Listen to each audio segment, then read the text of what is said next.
So, Stephen D here on Pure 24/7 Radio, and I'm joined by one of the writers for Pure Men's Mag. Hello, Trevor Stammers.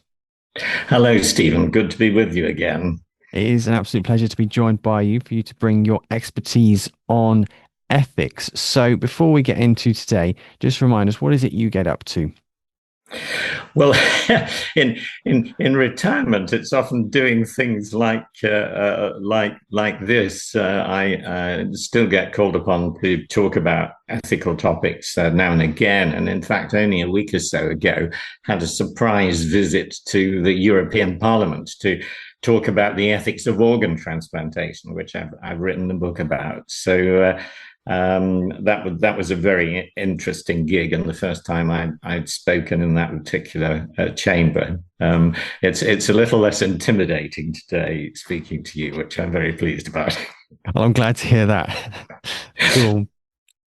So we're going to be talking about your latest article in the May edition of Pure Men's Mag, which you've titled "Doctor or Download." Do you want to tell us a little bit about this? What sort of inspired writing about this particular subject? Right. Well, I guess I spent the majority of my former career in medicine. I actually practiced as a GP for 30 years. All of my training was really in the pre-computer age.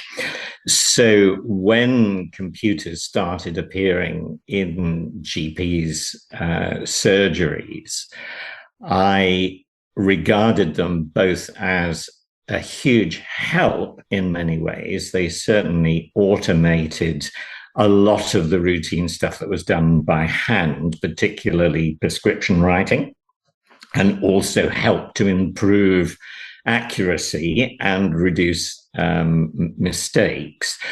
But I think the downside for me was that over time, I began to realize I was spending, as I am now, most of the time looking at a screen rather than looking at the patient. And I think that's the double bind, really, that computers can be really helpful assistants, but when they take over, um, then then it becomes sometimes problematic, particularly in something that really is very interpersonal, like general practice. Yeah. So clearly you've got a lot of experience and a lot of expertise. When you write this article, you're writing from experience in terms of what computers can do. What's really interesting at the beginning of the article, you talk about how the concept of using like artificial intelligence in medicine isn't entirely a new thing, that actually some of the concepts has been around for a little while. Yes, the idea of man as machine is the phrase of humanity as just a sort of complicated web of information certainly goes back to the 1950s, maybe 1940s. And there was even René Descartes, the French philosopher centuries before that, in one of his meditations, writes about somebody looking out of a window down on what he interprets to be a person wearing a broad brimmed hat. And he asked the philosophical question, how do I know that that is actually a person and not an automaton just because it's moving? They had clockwork things even back then. So that question has been around for a long time. And I think that brings me to a really important distinction philosophically between two different types of the use of the term AI, artificial intelligence. There is weak artificial intelligence, which is the philosophical concept that the algorithms are replicating they're reproducing to a certain extent what goes on in our neurons in our brains. So the on off messages replicate uh, thought. But there is something called strong AI, which holds that that computer actually is a brain, it is a mind. And very often, along with that, goes in the other direction, that you and I are nothing more than computers made of meat either. So we are no different to a machine, and I think for me that step reaches into another world of religious belief. Um, there is there is no evidence for that, but a lot of people deeply into this believe that it will be possible to manufacture genuine minds, the same as you and I have. Yeah, it's a really it's really important that we make those distinctions, isn't it? Because we can so very easily get a bit thrown by what AI really means. So it is important to distinguish this, to give definitions for these kinds of things, because it is a big talking point of late. And in your article, you do a great job of kind of bringing up these subjects so we can discuss them, think about them. It's important that we understand the ethics as technology grows around us, as it continues to develop, where it could end up being, making sure that we're understanding where the ethics kind of involved in all of this is. So we're really grateful that you're bringing this to the magazine and here on the radio as well. So what's interesting here is how AI might be used in a medical situation. So if they might use um, computers to kind of give us a diagnosis, and some of the ethics and dilemmas around that is something that you bring into this article. So tell us a little bit about that, some of the dilemmas of relying too much on computers when it comes to creating a diagnosis. Thank you. Yes. Well, certainly things that computers are good at are pattern recognition. So, one of the earliest uses of artificial intelligence as an aid to diagnosis was in the use of reading x rays. And it comes as no surprise at all that if you have a well programmed machine reading x rays, that it will become, as it learns over time, more accurate than a radiologist. Obviously, one of the things that we have as human beings is that we become tired, we become distracted, whereas that's not going to happen with a computer, unless, of course, somebody unplugs it. But not only are they very good at interpreting x-rays, they've also been used in ophthalmology. A lot of diagnosis in eye clinics is done from retinal photographs and so on. So on that side of things, I think they have been a real asset and a tremendous help. Where it becomes a little more complicated is in using programs for assisting diagnosis, from diagnosing patients' symptoms and what may be wrong with them.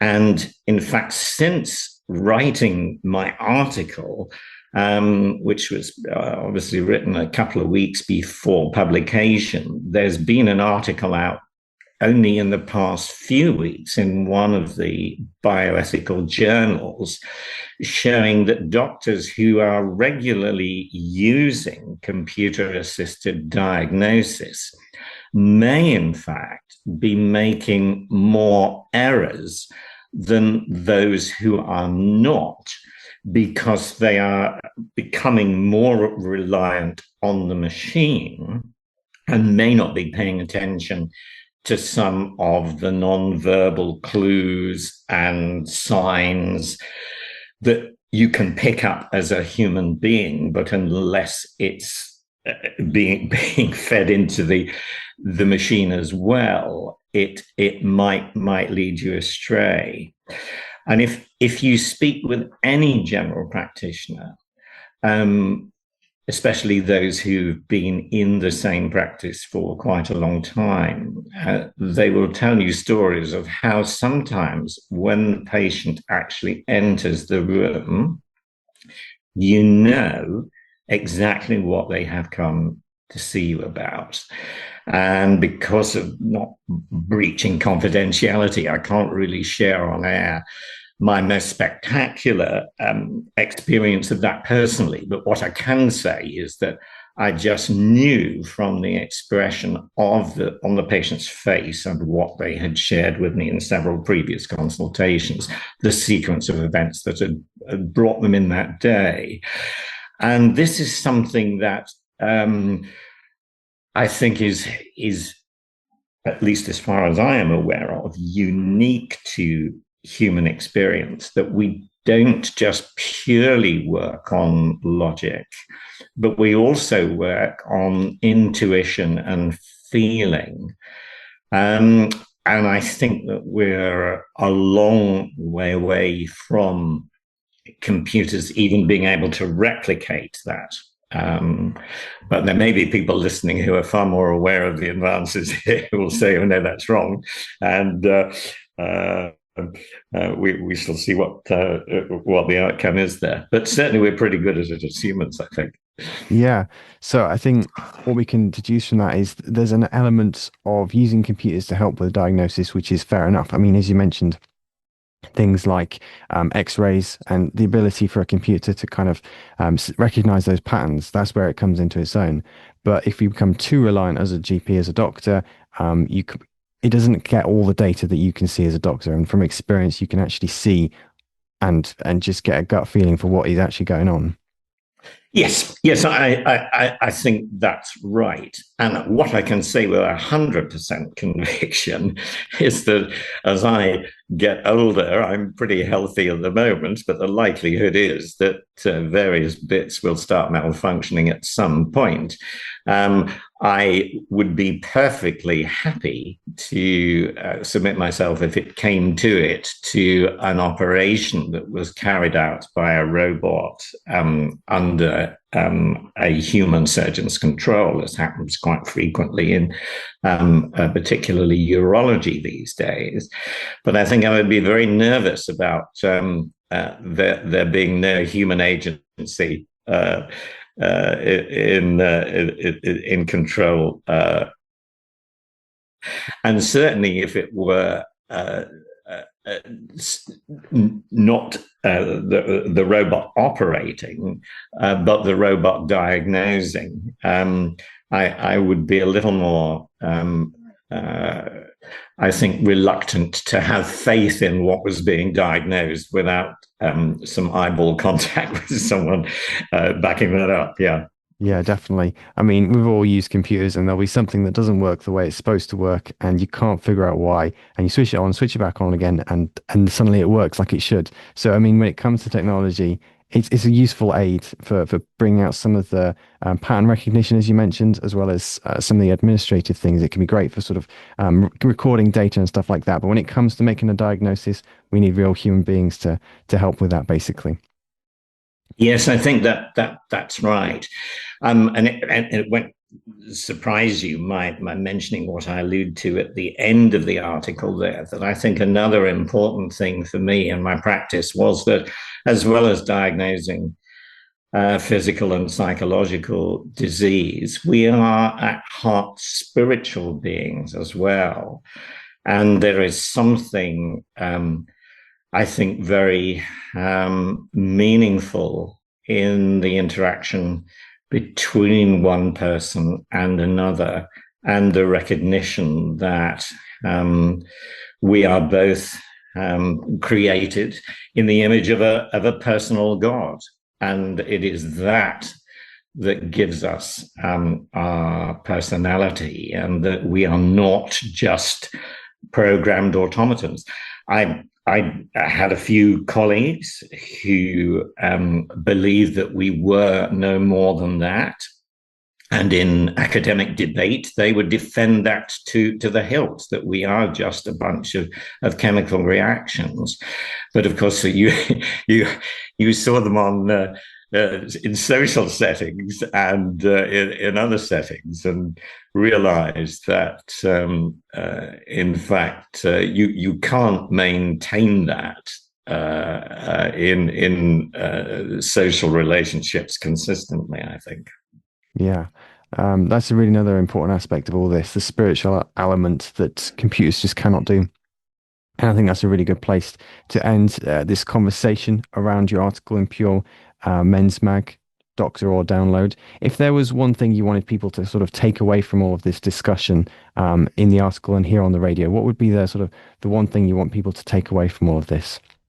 I think I'd get back to what I said at the beginning, that weak artificial intelligence, it can replicate or even exceed the accuracy of our own intelligence, is absolutely fine. If we are told that we are nothing more than just on-off uh, dot dash messages in electronic form, then I think we really should not go along with that. And at the end of the day, we do need to know if we are having any form of AI assisted treatment or diagnosis. If a mistake is made, which human being will be held responsible? Because you certainly won't be able to take a machine to court to get it rectified. Yeah. Thank you so much for joining us. It's been a pleasure chatting and discussing this stuff around AI, Doctor or Download. Thank you, as ever, for bringing your expertise to the magazine and radio. Thank you very much. It's been a joy chatting with you as always.